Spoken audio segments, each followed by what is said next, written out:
تو یہ تو نہیں ہوتا تھا. تو جب تک سنیما تھے تو کم از کم داڑھی والے محفوظ تھے سنیما سے.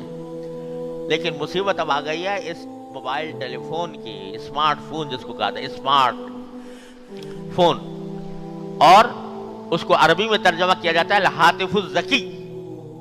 اس کا ترجمہ کیا جاتا ہے عربی میں الہاتف الذکی.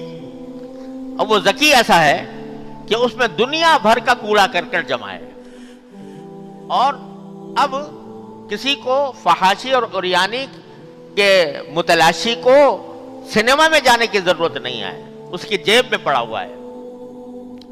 اور خلوت میں ہوگا, اگر سنیما جاتا داڑھی کے ساتھ نہیں جا سکتا تھا.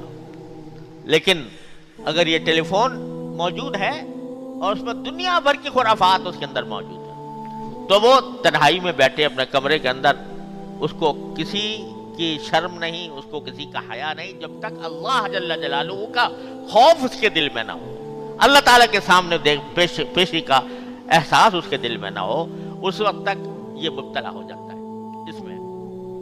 تو میرے بھائیوں, یہ اس دور کا بہت بڑا عظیم فتنہ ہے جس کے اندر ہم لوگ مبتلا ہو گئے ہیں.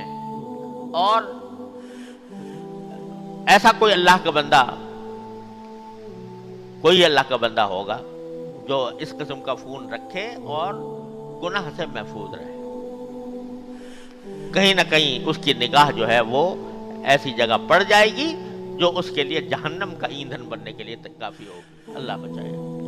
لہذا میں یاد کرتا ہوں کہ یا تو یہ اسمارٹ فون رکھو ہی نہیں, معمولی قسم کا فون رکھو جس میں صرف بات چیت کی جا سکے, یا صرف اس کے لیے جائز ہے کہ جس کو یہ یقین ہو کہ میں اس کو غلط استعمال کرنے سے محفوظ رہوں گا ہر قیمت پر. مجاہدہ یہاں مجاہدہ ہے, مجاہدے کی یہاں ضرورت ہے کہ آدمی اپنے نفس کو کچل کر اللہ تبارک و تعالیٰ کے خاطر, اللہ کی رضا کے خاطر اپنے نفس کو کچل کر یا تو یہ رکھے ہی نہیں, یا رکھے تو اپنے آپ کو بچا کر رکھے اس قسم کی چیزوں سے.